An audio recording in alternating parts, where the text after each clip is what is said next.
जिस दिन मुझे पता चला कि मेरी पत्नी का किसी दूसरे आदमी से 3 साल का एक बेटा है, मैंने अपने पूरे विला में विस्फोटक लगा दिए और पूरी तरह तैयार था कि उसे भी अपने साथ खत्म कर दूंगा। लेकिन उस रात भाई निंगबिन कभी घर नहीं आई। ठीक उसी पल जब मैं पूरी तरह से निराशा में डूब चुका था, मैंने अपनी 10 महीने की बेटी को डैडी कहते हुए सुना। उस एक पल में अचानक मेरी मरने की इच्छा खत्म हो गई। मैंने गैरेज से सबसे महंगी कार निकाली और रात के अंधेरे में निकल पड़ा और विला के बाहर उन विस्फोटकों को उड़ा दिया। लपटों के बीच मैं गाड़ी चलाते हुए एयरपोर्ट की तरफ बढ़ गया। उस दिन के बाद से भाई परिवार का दामाद, जो लंबे समय से पूरे शहर के लिए मजाक का पात्र बन चुका था, पूरी तरह से गायब हो गया। उसका कोई नामो निशान नहीं बचा, जब तक कि 5 साल बाद हम एक पुराने शहर के गेस्ट हाउस में दोबारा नहीं मिले। उसने मेरी तरफ देखा और बड़े ही विनम्रता से कमरे की चाबियां, की कार्ड मेरी तरफ बढ़ाई और अचानक ही वह किसी गहरी सोच में डूब गई। युवान, तुम अब पहले जैसे नहीं लगते। मैंने कोई जवाब नहीं दिया, बस मुस्कुराया और उन तीनों के परिवार को एक सुखद प्रवास की शुभकामनाएं दी। कमरे की चाबियां काफी देर तक हवा में ही लटकी रहीं, लेकिन भाई निंगबिन ने उन्हें लेने के लिए कोई हरकत नहीं की। जब उन्हें ऊपर पकड़े पकड़े मेरी कलाई में दर्द होने लगा, तो मैंने उसे याद दिलाने के लिए एक बार फिर कहा, सुश्री बाई, मुझे चाबी दे दीजिए, आपके कमरे की चाबी। उसके पीछे से एक साफ और गूंजती हुई आवाज आई, जिसने उस तनावपूर्ण चुप्पी को तोड़ दिया। वह उसका असली शादीशुदा पति था, वह कमीना। मेरी नजर उसकी अनामिका उंगली में पहनी पीले रत्न वाली शादी की अंगूठी पर पड़ी और बिल्कुल अप्रत्याशित रूप से सीधे उन जानी पहचानी आंखों से जा टकराईं। वे आंखें जो कभी रातों रात मेरे बुरे सपनों में आकर मुझे डराया करती थीं। क्या मैंने तुमसे सोफे पर बैठकर इंतजार करने को नहीं कहा था? तुम तो मेरी बात सुनती ही नहीं। तुमने मुझे कितना परेशान कर दिया। उस कमीने ने लगभग अपनी आदत के अनुसार ही उसके हाथों से चीजें ले लीं और उसे अपनी बाहों में भर लिया। उसने अपना हाथ उसके माथे पर रखा और उसकी आवाज में एक ऐसी कोमलता थी जो मैंने पहले कभी नहीं सुनी थी। भगवान का शुक्र है, चलो पहले हमारे बेटे को ऊपर ले जाकर आराम करवा देते हैं। तुम जरूर थक गए होगे, है ना? बुखार उतर गया है। मैं तुम्हारे लिए कुछ गर्म और आराम देने वाली दलिया लेने जाता हूँ। उस कमीने ने धीरे से सिर हिलाया। जैसे ही उसकी नजर मुस्कुराते हुए मुझ पर पड़ी, उसमें एक अलग ही तरह की जांच परख का भाव था। ठीक है, मैं तुम्हारा इंतजार करूंगा। उन दोनों को एक दूसरे को थामे हुए देखकर मैं बस जैसे ही मैंने ऊपर देखा, मैंने फ्लैश डिलीवरी के कुरियर को अंदर आते देखा, जिसके कंधे पर एक बिल्ली लटकी हुई थी। इससे पहले कि मैं कोई प्रतिक्रिया दे पाता, बाई निंगबिन पहले ही नीचे झुक चुकी थी और वह भारी भरकम पैकेज उठाने लगी थी। लाओ, मैं तुम्हारी मदद करता हूँ, इसे कहाँ रखना है? मैंने उससे वह पैकेज लेने के लिए हाथ बढ़ाया। तकलीफ मत करो, मैंने जानबूझकर हमारे बीच की दूरी बढ़ा दी। मेरी नजर उसकी स्कर्ट पर पड़ी, जिस पर थोड़ी धूल लग गई थी। फिर मैं मुड़ा और काउंटर की तरफ चल दिया। मैंने 2 नोट निकाले और उसे थमा दिए। ड्राई क्लीनिंग के लिए मैं तुम्हें नकद पैसे दे रहा हूँ। पैसे देने की कोई जरूरत नहीं है, मैंने तो अपनी मर्जी से मदद की पेशकश की थी। बाई निंगबिन ने मुझे रोकने के लिए हाथ बढ़ाया। ठीक उसी पल जब उसकी उंगलियां मेरी कलाई को छूने ही वाली थीं, मैंने झटके से अपना हाथ पीछे खींच लिया। उसका हाथ हवा में ही अटका रह गया। उसकी आवाज में एक हल्की सी, लगभग न के बराबर थरथराहट थी। मुझे कुछ काम निपटाने हैं, सच में, तुम इसकी फिक्र मत करो। जैसे ही वह जाने के लिए मुड़ी, वह लगभग शिया दुकान की सहायक से टकरा ही गई। शिया भुने हुए शाहबलूत चेस्टनट्स का एक थैला लेकर वापस आ रही थी। शिया उसे जाते हुए देखती रही, उसके चेहरे पर घबराहट के भाव थे। फिर उसने बड़े उत्साह से मेरी बांह पकड़ ली। युवान, क्या वह बाई निंगबिन नहीं थी? वही गैंगचेंग बाईशी वाली? ठीक, वह तो बेहद खूबसूरत है। मैंने उसके इंटरव्यू देखे हैं। वह अपनी मेहनत से कामयाब बनी एक मिसाल है और वह अपने पति का जिक्र किए बिना 3 वाक्य भी नहीं बोल पाती। काबिल और समर्पित भी। वह तो मानो एक एकदम परफेक्ट औरत है। पास खड़े कुछ और मेहमानों ने भी उसकी बात से सहमति जताई। हाँ, मैंने सुना था कि उसका पूर्व पति पूरी तरह से पागल था। उसने किसी पर चाकू से हमला किया था और उसे जेल हो जानी चाहिए थी, लेकिन वह नरम दिल की थी और उसने जेल भेजने के बजाय एक बड़ी रकम देकर मामला रफा दफा कर दिया। उसने उसे तलाक तभी दिया जब वह सब्र की हद पार कर चुकी थी। उन पुरानी बुराइयों को एक बार फिर सुनकर मैं ठहरे हुए पानी के तालाब की तरह एकदम शांत और स्थिर रहा। मेरे हाथ के जाल, अंगूठे और तर्जनी उंगली के बीच में बना निशान ही बस एक हल्की धीमी टीस के साथ दुख रहा था। मेरी उंगलियों के पोर उस ऊबड़ खाबड़ बेतरतीब निशान पर फिरे। अतीत की यादें उमड़ पड़ी। बाई निंगबिन कभी भी वह अपने दम पर बनी उद्यमी नहीं थी जैसा वह दावा करती थी। उस समय वह बस एक गरीब छात्रा थी, जिसे तंग किया जाता था और समाज से अलग थलग रखा जाता था। कड़ाके की ठंड में अमीर घरानों के कुछ बिगड़ैल बच्चों के झुंड ने उसे एक दीवार से सटाकर घेर लिया था। उसके माथे से खून बह रहा था, जिससे उसकी पुरानी स्कूल यूनिफॉर्म लाल रंग से रंग गई थी। मैं इत्तेफाक से वहीं से गुजर रहा था। मैंने एक लकड़ी का डंडा उठाया, झगड़े के बीच कूद पड़ा और उसे बचा लिया। उस अफरा तफरी में कांच का एक टुकड़ा मेरे हाथ के जाल में गहरा कट लगा गया। वह इतनी गहरी चोट थी कि उससे हड्डी तक दिखने लगी थी। खून रोकने के लिए ही 8 टांके लगाने पड़े थे। बाई निंगबिन अस्पताल से चुपके से निकल गई, किसी को पता भी नहीं चला। मैं उसके पीछे भागा, तभी मुझे एहसास हुआ कि उसकी जेब में टांकों का खर्च उठाने के लिए पैसे भी नहीं थे। घर पर उसका पिता शराबी था और मां मानसिक बीमारी से जूझ रही थी। उसके बाद मैंने खुद को अनजाने में ही हर समय उसकी फिक्र करते हुए पाया। वह पहले की तरह ही कम बोलने वाली बनी रही। फिर भी स्कूल के बाद वह बड़े सब्र से मुझे गणित पढ़ाती थी। हमारे हाई स्कूल प्रवेश परीक्षाओं के साल उसने कुल मिलाकर पहला स्थान हासिल किया। एटी के सबसे प्रतिष्ठित हाई स्कूल में उसका दाखिला हो गया, लेकिन क्योंकि वह ट्यूशन फीस नहीं दे सकती थी, इसलिए उसने कभी दाखिला नहीं लिया। मैंने ही अपने पिता से उसकी पढ़ाई का खर्च उठाने की मिन्नत की थी और तब तक उसका साथ दिया जब तक वह कॉलेज में पार्ट टाइम नौकरियों से खुद पैसे कमाने लायक नहीं हो गई। अपने सीनियर साल की इंटर्नशिप के दौरान हमारे मिडिल स्कूल के दिनों का अमीर बच्चों का वह ग्रुप हर कदम पर उसकी जिंदगी मुश्किल बना देता था। मेरे पिता ही थे जिन्होंने एक खास छूट दी, उसे हमारे पारिवारिक बिजनेस में शामिल किया और हर कदम पर खुद उसे सिखाया पढ़ाया। भाई निंगबिन में बिजनेस की एक स्वाभाविक प्रतिभा थी। वह उन जटिल मुश्किल फाइनेंशियल रिपोर्ट को सिर्फ एक बार पढ़कर ही समझ जाती थी। मैं अक्सर उसके बगल में बैठता, अपनी ठुड्डी हाथ पर टिकाकर उसकी गंभीर सूरत को देखता रहता। मेरी आंखों में उसके लिए सिर्फ तारीफ भरी होती। मेरे पिता मेरी भावनाओं को अच्छी तरह समझ गए थे। भले ही उन्हें पता था कि बाई निंगबिन के मन में मेरे लिए कृतज्ञता के अलावा और कुछ नहीं था, फिर भी उसके ग्रेजुएट होने के बाद उन्होंने उसे अपनी खुद की कंपनी शुरू करने में मदद के लिए पूंजी दी। 1 साल से भी कम समय में बाई निंगबिन ने पोर्ट सिटी में अपनी जगह पक्की कर ली थी। बाद में जब मेरी माँ बहुत ज्यादा बीमार पड़ गई तो मेरे पिता ने पैसे कमाने की जल्दबाजी में कई ऐसे फैसले लिए जो बहुत नुकसानदायक साबित हुए। ठीक जब हमारी कंपनी दिवालिया होने की कगार पर थी, तब बाई निंगबिन ही आगे आई और अकेले दम पर उसने हमारी कंपनी को बचा लिया। मेरे पिता हमेशा कहते थे कि निंगबिन हमारे परिवार की उपकारी है, कि उसका कर्ज पूरी तरह चुका दिया गया है और अब अपनी जिंदगी अपनी मर्जी से जीने के लिए पायलट हो। फिर भी वह मेरे पिता के सामने घुटनों के बल बैठ गई। उसके चेहरे पर गंभीरता और दृढ़ता थी और उसने एक कसम खाई, अंकल फ्रैंक, मैं अपनी पूरी जिंदगी में भी आपकी इस मेहरबानी का बदला नहीं चुका पाऊंगी। मैं आपसे विनती करती हूँ, युआन को मेरी देखभाल में सौंप दीजिए। मैं उसकी बाकी की जिंदगी उसकी देखभाल करूंगी। मैं उसे कभी भी कोई तकलीफ नहीं होने दूंगी। मेरे हाथ की उंगलियों के बीच का वह पुराना जख्म, इस पल उसमें फिर से एक हल्की सी टीस उठने लगी। मैंने अपनी नजरें नीचे की और उस बदसूरत निशान को घूरने लगा। अचानक मुझे हंसी आने लगी। पता चला कि इंसान सच में इतना भोला हो सकता है कि वह कृतज्ञता को ही प्यार समझ बैठे। उसके बाद भले ही मेरे पास कोई औपचारिक पद नहीं था, फिर भी मैंने खुद को उसके पति की तरह पेश करने का फैसला किया। अक्सर उसकी कंपनी में जाकर अपनी मौजूदगी का एहसास दिलाता और चुपचाप उस पर अपना हक जताता। बाई निंगबिन ने कभी कोई ऐतराज नहीं किया।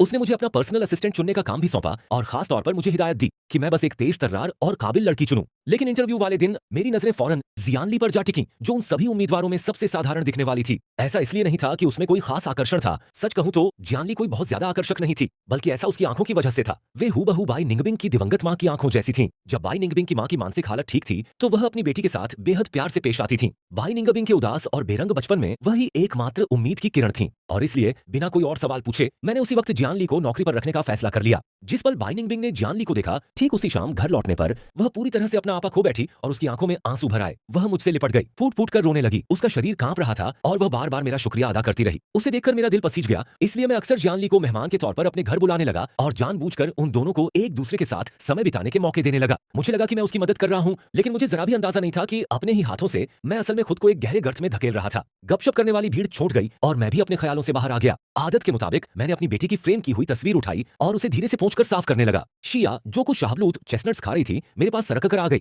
भाई युआन, उसने बड़े ही सहज अंदाज में पूछा, मीठे भुने हुए शाहबलूत कितने स्वादिष्ट होते हैं, आप इन्हें कभी क्यों नहीं खाते? पोंछते पोंछते मेरा हाथ अचानक थम गया। वे दर्दनाक यादें फौरन मुझ पर हावी हो गईं। मेरी माँ और मुझे शाहबलूत खाना बहुत पसंद था। हर शाम जब मेरे पिताजी काम से घर लौटते थे तो वह अपने साथ गर्मा गर्म शाहबलूतों से भरा एक थैला लाते थे। माँ उन्हें एक एक करके छीलती थीं, उन्हें ठंडा करने के लिए उन पर फूंक मारती थीं और फिर उन्हें सीधे मेरे होठों तक ले आती थीं। लेकिन जिस साल वह बहुत ज्यादा बीमार पड़ गईं, अंत से ठीक पहले टर्मिनल ल्यूसिडिटी, अंतिम क्षणों की स्पष्टता के उस छोटे पल भर के द्वार में वह बस बुदबुदाती रहीं। मुझे अचानक शाहबलूत खाने की बहुत तीव्र इच्छा हो रही है। पिताजी उन्हें खरीदने के लिए गाड़ी लेकर निकल पड़े, लेकिन आधे रास्ते में ही उन्हें एक फोन आया। माँ की हालत बहुत नाजुक थी। घबराहट में उन्होंने गाड़ी की रफ्तार बढ़ा दी। सामने से आ रही एक ट्रेन से उनकी सीधी टक्कर हो गई और मौके पर ही उनकी मौत हो गई। शाहबलूत से भरा वह ताजा भुना हुआ थैला पिताजी के खून से लाल हो गया था और जमीन पर चारों ओर बिखर गया था। उस सर्दी में, खून से सने उस मौसम में मैंने अपने दोनों माता पिता को खो दिया। वे दो लोग जो मुझसे सबसे ज्यादा प्यार करते थे, एक ही दिन इस दुनिया से चले गए। शिया तब तक सुनती रही जब तक उसकी आंखें लाल नहीं हो गईं। वह कुछ खोई खोई सी लग रही थी। उसने शाहबलूत को मुझसे थोड़ा और दूर हटा दिया और उसकी आवाज में बेहद सावधानी का भाव आ गया। युआन, प्लीज दुखी मत हो। श्यामो और मैं हमेशा तुम्हारे साथ रहेंगे। श्यामो का स्कूल जल्द ही खत्म होने वाला है। क्यों ना आज रात हम ओल्ड सिटी में घूमने चलें? उसने अपना वाक्य पूरा नहीं किया। इसके बजाय उसकी नजर अचानक फोटो फ्रेम में बनी उस छोटी लड़की की आंखों पर टिक गई। हैरानी के मारे उसका मुंह खुला का खुला रह गया। युआन, श्यामो की खोई हुई माँ, क्या वह? मैंने सिर हिला दिया, अपनी मौन सहमति देते हुए। शिया काफी देर तक अपने विचारों से जूझती रही और फिर आखिरकार उसने एक कोमल आवाज में पूछा। उसकी आंखें गहरे दुख से छलक रही थीं। तो फिर उन अफवाहों का क्या? युआन, उस समय तुम्हें कितना कष्ट सहना पड़ा था। मैं एक पल के लिए जमसा गया। उसकी चिंता की गहराई को महसूस करके मेरी नाक में हल्की सी जलन होने लगी, लेकिन वह एहसास पल भर में ही गुजर गया। मैं धीरे से मुस्कुराया। असल में हमने साथ में कुछ बहुत प्यारे साल भी बिताए थे। जिस दिन मेरे माता पिता की मृत्यु हुई, उसी दिन बाई निंगबिन ने मुझे शादी के लिए प्रपोज किया। उसने एक वकील को बुलाया ताकि वह एक दस्तावेज को नोटराइज कर सके, जिसमें उसने अपनी कंपनी के हर एक शेयर को मुझे तोहफे के तौर पर बिना किसी कीमत के दे दिया था। वह मेरे सामने घुटनों के बल बैठ गया और कसम खाई कि वह मुझे एक नया घर देगा, कि वह मेरी पूरी जिंदगी मेरा ख्याल रखेगा, और उसने मुझसे रोना बंद करने की मिन्नत की, यह कहते हुए कि मेरे आंसू उसका दिल तोड़ रहे हैं। वह तो इतना रोया कि वहीं मेरे पास ही बेहोश हो गया। मेरे माता पिता का अंतिम संस्कार बाई निंगबिन ने हर एक छोटी बड़ी चीज खुद संभाली। जब मैं इतनी ठीक हो गई कि फिर से अपनी जिंदगी जी सकूं, तो हम गए और हमने अपना मैरिज सर्टिफिकेट ले लिया। हालांकि हमारी शादी की कोई रस्म नहीं हुई थी, और इस बात के बावजूद कि हम सिर्फ कॉलेज के प्रेमी प्रेमिका थे जिन्होंने एक ही हॉस्टल में समय बिताया था, फिर भी मैं खुद को बेहद शुक्रगुजार महसूस कर रही थी। संतुष्टि। मुझे ऐसा लगा जैसे मैं दुनिया की सबसे खुश इंसान हूं। मैंने अपना सारा प्यार बाई निंगबिन पर लुटा दिया। मुझे पता था कि वह काम में बहुत ज्यादा व्यस्त रहता है, इसलिए मैंने उससे कभी कोई बेतुकी मांग नहीं की। अगर वह देर से घर आता तो मैं लाइटें जलाकर लिविंग रूम में उसका इंतजार करती। अगर वह काम के सिलसिले में कहीं बाहर जाता तो मैं अपना सामान पैक करके उसके साथ चली जाती ताकि उसकी जरूरतों का ख्याल रख सकूं। और सच कहूं तो उसने मुझे कभी निराश नहीं किया। भाई निंगबिन का दिल और उसकी आंखें, उनमें मेरे सिवा और कुछ भी नहीं था। अभी कुछ ही साल पहले मेरे लिए उसकी दीवानगी इस कदर थी कि पूरे पोर्ट शहर के लोग उससे जलते थे। पोर्ट सिटी के अखबारों के पहले पन्ने, शहर के बड़े बड़े होर्डिंग्स, हर जगह उसके प्यार के इजहार ही छपे होते थे। मैं फेंग युआन से प्यार करता हूँ, यह कभी पूरे शहर के लिए उसका एक खुला प्रेम पत्र हुआ करता था। ठीक उसी समय जब मैं उसके प्यार की खुशी में डूबी हुई थी और जब मैं अपने माता पिता को खोने के दर्द से उबर चुकी थी, तभी उसकी अफेयर की खबर उस किंशु के साथ, उस जानवर के साथ तेजी से फैल गई और शहर में सबसे ज्यादा चर्चा का विषय बन गई। वह आदमी जिसे मैं अपना सबसे करीबी भाई मानती थी, वह और बाई निंगबिन दोनों उस घूमते हुए रेस्टोरेंट के छोटे से बगीचे में एक दूसरे को गले लगा रहे थे और किस कर रहे थे। और वह दिन ठीक मेरे जन्मदिन का दिन था। मैंने एक मेज तैयार की थी जिस पर बाई निंगबिन के सभी पसंदीदा पकवान सजे थे और पूरी रात घर पर उसका इंतजार किया। मैंने वही सूट पहना था जो उसने मुझे तोहफे में दिया था। मैंने उसे बार बार फोन किया, उसने हर बार फोन उठाया। हर बार वह मुझे प्यार से समझाता, बस एक और बिजनेस मीटिंग बाकी है, अच्छा बच्चा बनो, मैं बस अभी तुम्हारे पास घर आ रहा हूँ। किनेशो, वह जानवर तो अपना पूरा साल का बोनस भी खर्च करके मेरे लिए एक मजबूत, बहुत महंगी लग्जरी घड़ी लाया था। सचमुच एक बहुत बड़ा तोहफा। और उसके साथ एक कार्ड भी था जिस पर लिखा था, जन्मदिन मुबारक हो मेरे सबसे प्यारे भाई को।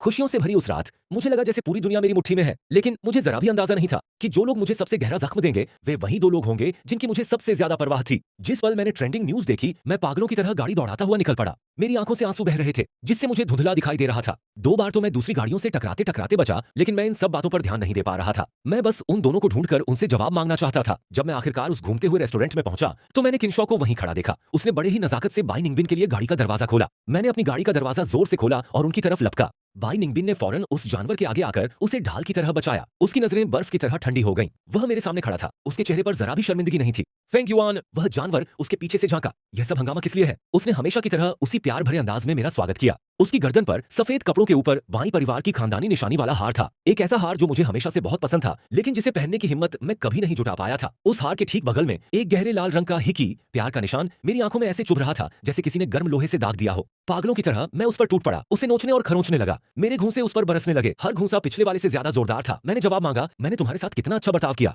मैंने तुम्हारी देखभाल ऐसे की जैसे तुम मेरे अपने खून मांस के टुकड़े हो। तुमने मेरे साथ विश्वासघात क्यों किया? वह जानवर बेकाबू होकर सिसकने लगा, सांस लेने के लिए छटपटाते हुए। वह बाई निंगबिन के पीछे और सिमटता गया। फिर भी उसकी आंखों में साफ साफ उकसाहट की चमक थी। बाई निंगबिन ने मुझे जोर से एक तरफ धकेल दिया। उसके चेहरे पर गहरी चिंता झलक रही थी। उसने उस जानवर को देखा और लगातार सिसकते हुए उस जीव को धीमे धीमे दिलासा देने लगा। मैं जमीन पर गिर पड़ी, अपने पेट के निचले हिस्से को कसकर पकड़े हुए, क्योंकि दर्द की तेज ऐंठन मेरे पूरे शरीर में दौड़ रही थी। मैंने उन दोनों को एक दूसरे से लिपटे हुए देखा। मेरा दिल इतने गहरे दर्द से भर गया कि मुझे लगा जैसे मेरा दम घुट रहा हो। बाई निंगबिन पीछे मुड़ा, गुस्से में मुझसे भिड़ने और हिसाब बराबर करने के इरादे से, लेकिन तभी उसने देखा कि मेरे पेट से रिसता हुआ खून मेरे कपड़ों पर एक बड़ा धब्बा बना रहा था। मुझे अस्पताल में भर्ती कराया गया। वह जख्म जो कुछ ही दिन पहले लगा था जब मैंने बाई निंगबिन को बचाने के लिए चाकू की चोट खुद पर ले ली थी, एक बार फिर से फट गया था और यह सब उसी की वजह से हुआ था। वह मुझे तुरंत अस्पताल ले गया। उसके चेहरे के हाव भाव इतने समर्पित और एकाग्र बिल्कुल वैसे ही थे जैसे पहले हुआ करते थे। वह मेरे बिस्तर के पास ही बैठा रहा और बार बार मुझसे माफी मांगता रहा। आह युआन, मुझे बहुत अफसोस है, मैं गलत था। मैं वादा करता हूँ कि अब मैं तुम्हें कभी चोट नहीं पहुंचाऊंगा। मैंने उसके चेहरे पर जोरदार थप्पड़ मारा। मैंने अपनी मुट्ठियों से उस पर वार किए और उसे बार बार लातें मारी, चिल्लाते हुए कहा कि वह एक नीच और घटिया इंसान है और उसे कोसते हुए कहा कि उसकी मौत बड़ी ही दर्दनाक हो। बाई निंगबिन ने यह सब चुपचाप सहा। उसकी आंखें गुस्से से लाल हो गई थीं, फिर भी वह मुझे शांत करने की कोशिश करता रहा। शांत हो जाओ, तुम्हारी सेहत सबसे पहले है। मैं इस बात को भूल नहीं पा रही थी। मैं पागलों की तरह चिल्लाती रही और जिद करती रही कि उस जानवर को उसके किए की सजा मिलनी ही चाहिए। पहली बार बाई निंगबिन ने गुस्से में मुंह पर हाथ उठाया। मेरे चेहरे पर एक जोरदार थप्पड़ पड़ा। एक आवाज जो बर्फ की तरह ठंडी थी ने चेतावनी दी, फेंग युआन, आगे बढ़ो, उस पर हाथ उठाकर तो देखो, बस एक बार कोशिश करके देखो। मैं तुम्हारी जिंदगी को जीते जी नरक बना दूंगा। जिस तरह से उसने अपनी रखैल को बचाया, उसे देखकर मेरे अंदर पल रही नफरत बेकाबू होकर उमड़ पड़ी। उस दिन के बाद से बाई निंगबिन मुझसे मिलने कभी नहीं आया। वह हर जगह उस जानवर के साथ दिखने लगा। कंधे से कंधा मिलाकर एक होकर मेरा फोन उनके बेडरूम की तस्वीरों का खजाना बन गया, जिन्हें अनजान ट्रोल भेजते थे जो बस इस ड्रामे के दर्शक थे। हर मैसेज एक नई बेइज्जती थी। मैंने अपने शादी वाले घर को तोड़ फोड़ कर तबाह कर दिया। बाई निंगबिन की याद दिलाने वाली हर एक चीज को फाड़ डाला और अपनी शादी की एल्बम को जलाकर राख कर दिया। जब मेरे जख्म भर गए तो मैंने अपने दिवंगत पिता के एक करीबी दोस्त से मदद मांगी। उनके असर का इस्तेमाल करके उस जानवर को पूरे गैंगचेंग शहर में ब्लैकलिस्ट करवा दिया। मैंने बाई निंगबिन के साथ उसके अफेयर की सारी गंदी बातें भी सबके सामने ला दी। रातों रात वह जानवर समाज से बहिष्कृत हो गया। हर कोई उसे धिक्कारने और बुरा भला कहने लगा। बाई निंगबिंग के भी कई बड़े प्रोजेक्ट हाथ से निकल गए। उसने पागलपन की हद तक जाकर बदला लिया। उसने मुझे महीनों तक एक होटल में कैद रखा, मुझे बिस्तर से बांधकर मेरे साथ ऐसी ऐसी ज्यादतियां की जिनके बारे में सोचा भी नहीं जा सकता। कैमरों में यह सारी ज्यादती रिकॉर्ड हो गई। उसने अपनी पहचान छिपाने के लिए अपने शरीर को पिक्सेलेट कर दिया और सिर्फ मेरे पागलपन वाले वीडियो रहने दिए, जिन्हें बाद में उसने पूरे इंटरनेट पर फैला दिया। जानवर के खिलाफ लोगों का गुस्सा तुरंत दब गया और मैं लोगों के मजाक का पात्र बन गई। हर किसी के मनोरंजन के लिए गॉसिप का नया मसाला। जो लोग कभी मेरी चापलूसी करते हुए मेरे आगे पीछे घूमते थे, उन्होंने रातों रात मुझसे सारे रिश्ते तोड़ लिए। मेरे पिता की कंपनी बिनवेई, जो पहले से ही कगार पर खड़ी थी, इसका सीधा नतीजा यह हुआ कि उसने अपना आखिरी क्लाइंट भी खो दिया। वह पूरी तरह से दिवालिया हो गई। जिस दिन मेरी इज्जत पूरी तरह से मिट्टी में मिल गई, उस दिन बाई निंगबिंग ने आखिरकार मुझे कैद से आजाद कर दिया। मेरी दबी हुई नफरत एक हिंसक पागलपन बनकर फूट पड़ी। हाथ में चाकू लहराते हुए मैं बाई निंगबिंग के ऑफिस में घुस गई। मैंने उस जानवर पर वार किया, उसे गहरा जख्म दिया और बाई निंगबिंग की बांह चीर दी।